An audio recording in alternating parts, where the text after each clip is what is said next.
Menteri Luar Negeri Iran Abbas Araghchi mengumumkan pernyataan terbaru, menyatakan bahwa negara-negara regional siap melawan ancaman Israel. Arab Saudi akan terjun dalam upaya deeskalasi. Mengutip Tasnim pada 10 Juli, hal ini diutarakan oleh Araghchi seusai pertemuannya dengan Menteri Luar Negeri Saudi Faisal bin Farhan Al Saud pada Selasa 8 Juli 2025.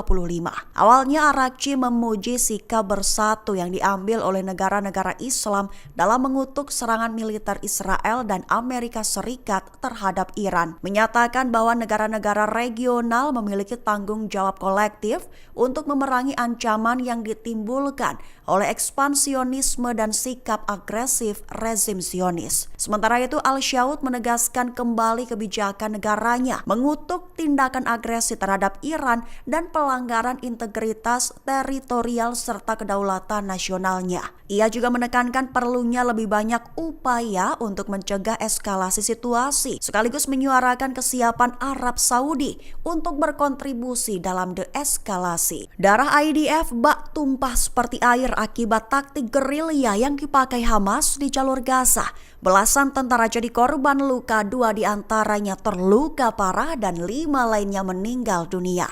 Mengutip Tribun News pada 10 Juli, hal ini merupakan kabar terbaru dari militer Israel pada 7 Juli 2025. Terbaru, seorang pejabat pertahanan Israel mengonfirmasi kematian kelima tentaranya.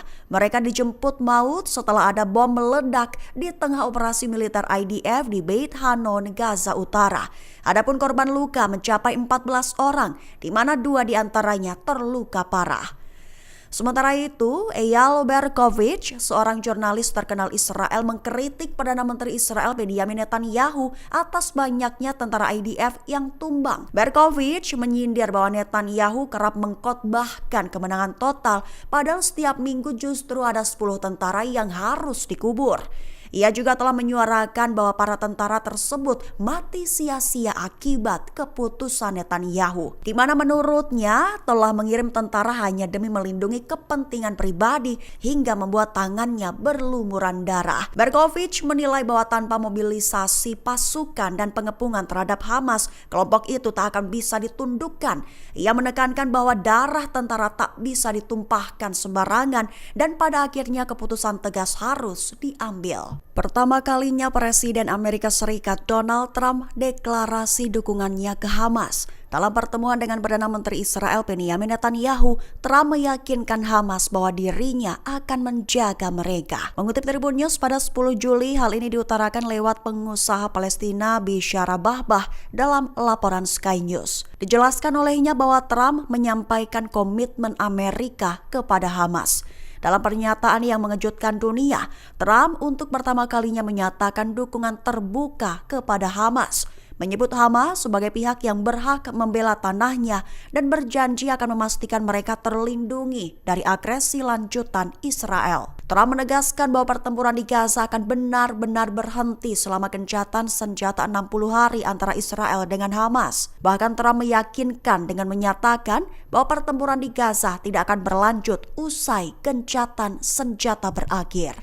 Yaman melontarkan 6 rudal jelajah ke kapal Israel saat menuju ke pelabuhan Eilat, diklaim menjadi kapal kedua Israel yang tenggelam hanya dalam hitungan hari. Mengutip Amayadin pada 10 Juli, juru bicara Brigadir Jenderal Yahya Sari menjelaskan bahwa penargetan ke kapal kedua Israel itu terjadi pada Rabu 9 Juli 2025. Dijelaskan olehnya bahwa Yaman telah melaksanakan operasi militer angkatan laut yang menargetkan kapal kargo Eternity Sea. Menurut Sari, kapal itu telah mengabaikan peringatan berulang kali dari Angkatan Laut Yaman yang melarang masuk ke pelabuhan-pelabuhan Israel, sehingga akibatnya kapal tersebut tertabrak dan kemudian tenggelam. Awak kapal telah diselamatkan, diberikan perawatan medis dan dipindahkan ke lokasi yang aman. Yaman menekankan bahwa mereka akan terus mengganggu lalu lintas Laut Israel di Laut Merah dan Laut Arab,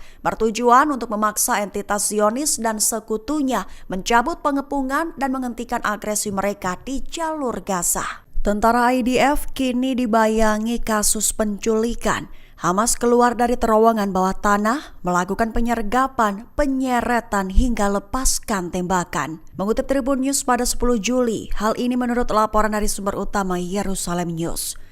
Insiden terjadi saat Satuan Teknik Tempur IDF mengungkap infrastruktur Hamas di Khan Younis, Gaza Selatan. Kontak senjata pecah ketika Hamas keluar dari terowongan dan menyergap kendaraan teknik IDF. Menurut militer Israel, para penyerang mencoba menyeret Sersan Mayor Purnawirawan Avraham Azulai dari dalam kendaraan. Azulai melawan, memicu tembakan dari Hamas. Meski sempat terlambat membalas, IDF mengklaim berhasil melukai pejuang Hamas dan menggagalkan serangan lanjutan.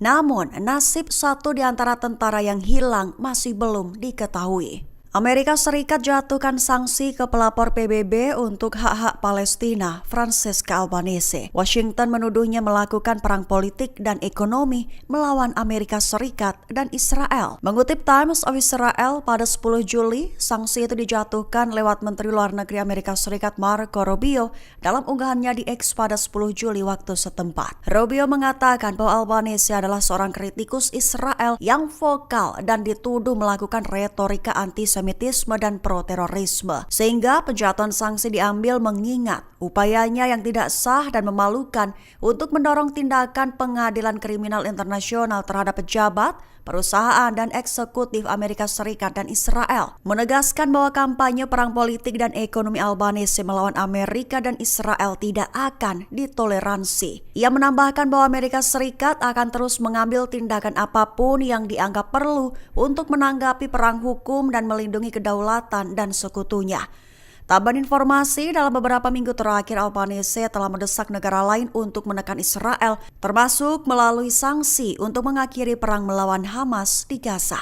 LSM Democratic Fortress menuntut Benjamin Netanyahu mundur dari jabatan Perdana Menteri Israel. Diklaim bahwa Netanyahu telah melanggar aturan konflik kepentingan dan mengikis supremasi hukum. Mengutip Amayadin pada 10 Juli, petisi itu diajukan ke Mahkamah Agung pada Rabu 9 Juli 2025.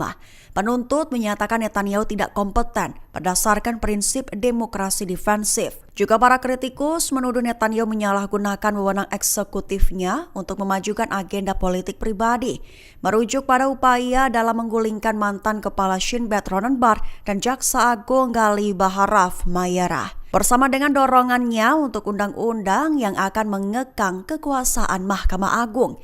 Sehingga LSM menegaskan bahwa petisi ini adalah bersifat luar biasa karena telah menyajikan banyak dasar hukum, terkhusus untuk menyatakan Netanyahu tidak layak menjabat sebagai Perdana Menteri.